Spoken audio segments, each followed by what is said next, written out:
Assalamualaikum warahmatullahi wabarakatuh. Rahayu Sagung Dumadi. Kembali lagi di channel Babat Nusantara.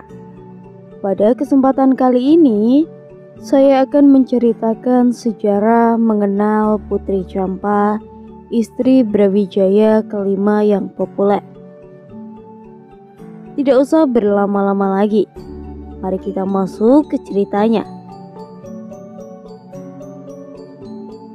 Berbicara mengenai istri Prabu Brawijaya kelima dan anak-anaknya, pasti tidak akan lepas dari nama Putri Champa. Istri Brawijaya kelima tersebut memang disebut-sebut sebagai sejarah awal masuknya agama Islam di Kerajaan Majapahit, dan sekaligus menjadi akhir dari kisah perjalanan besar tersebut.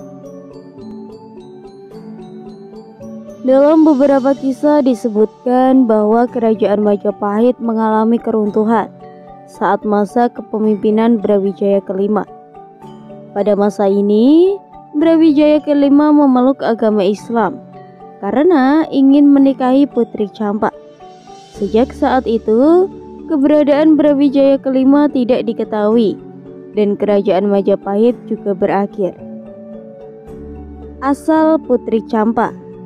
Berdasarkan buku Babat Keruntuhan Majapahit dijelaskan, Brawijaya kelima menyatakan bersedia masuk Islam ketika kedatangan tamu, yaitu Syekh Maulana Malik Ibrahim dan Raja Cermain dari Champa. Ketertarikan Brawijaya kelima dengan Putri Raja Champa membuatnya menyatakan bersedia memeluk agama Islam. Kisah lain menyebutkan bahwa Putri Champa yang memiliki nama asli Dawarwati sebenarnya bukan merupakan keturunan bangsawan. Putri Champa dikirim ke Majapahit sejak usia 17 tahun sebagai hadiah dari Raja Champa. Oleh karena itu, Dawarwati hanya dijadikan istri selir, bukan sebagai permaisuri. Putri Champa cikal bakal Islam di Tanah Jawa.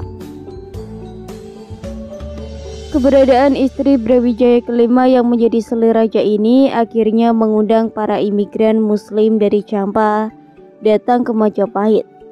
Di antara imigran tersebut terdapat nama Raden Rahmat atau Sunan Ampel, Raden Sontri Ali, dan Raden Burereh. Dalam surat wali sana disebutkan bahwa para imigran Muslim dari Champa singgah di Palembang. Sebelum sampai di Majapahit, kedatangan imigran Muslim ini membuat Arya Jinbun, putra Brawijaya kelima dari selir asal Cina, masuk Islam. Arya Jinbun ini akhirnya berganti nama menjadi Raden Patah. Ketika Raden Patah mengantar rombongan imigran Muslim ke Majapahit, ternyata Putri Champa sudah meninggal dunia. Akhirnya rombongan tersebut diberi tempat tinggal oleh Raja Ranawijaya dari Daha, Kediri. Kemudian Raden Patah akhirnya menjadi raja di Demak dan mendirikan masjid besar di sana. Istri Brawijaya kelima melahirkan raja-raja Jawa.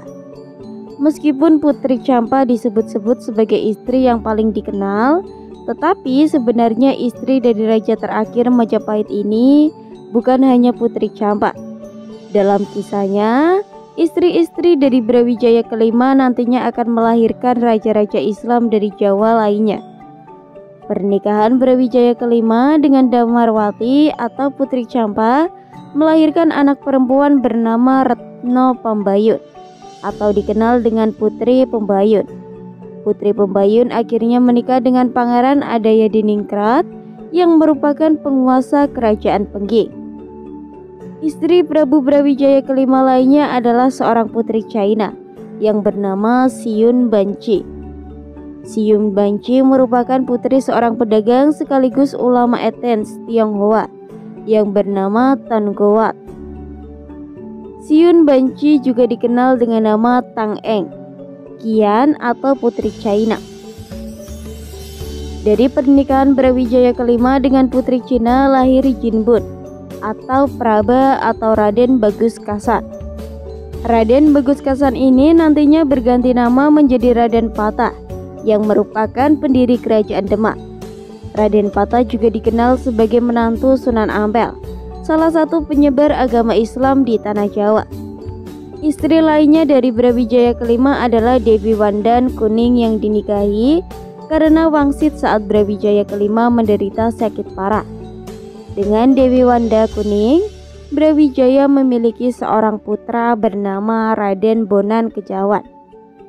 Raden Bonan Kejawan kemudian menikah dengan Dewi Nawangsi yang merupakan putri dari Ki Ageng Tarub atau Joko Tarub. Dari pernikahan ini nanti akan melahirkan para tokoh pendiri dan penguasa Mataram.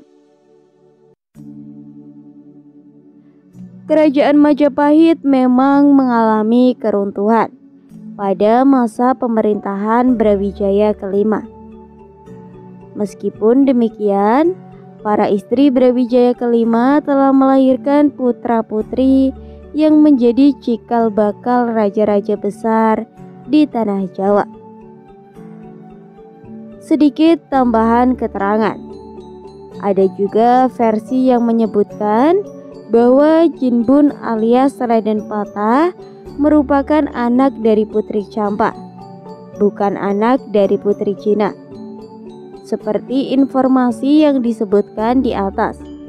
Bahkan yang mempercayai teori ini jumlahnya juga tidak sedikit dan dari kalangan yang terhormat. Sekali lagi, perbedaan versi sebaiknya bisa menjadi penambahan topik diskusi sehingga mampu menghasilkan pendapat atau pengetahuan yang lebih cerdas dengan didukung data-data yang lebih kuat. Cukup sekian cerita yang dapat saya sampaikan. Mohon maaf apabila ada kata-kata yang kurang tepat atau kesalahan mengucapkan kata.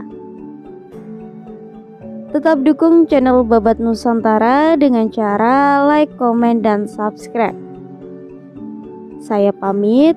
Rahayu, rahayu, rahayu.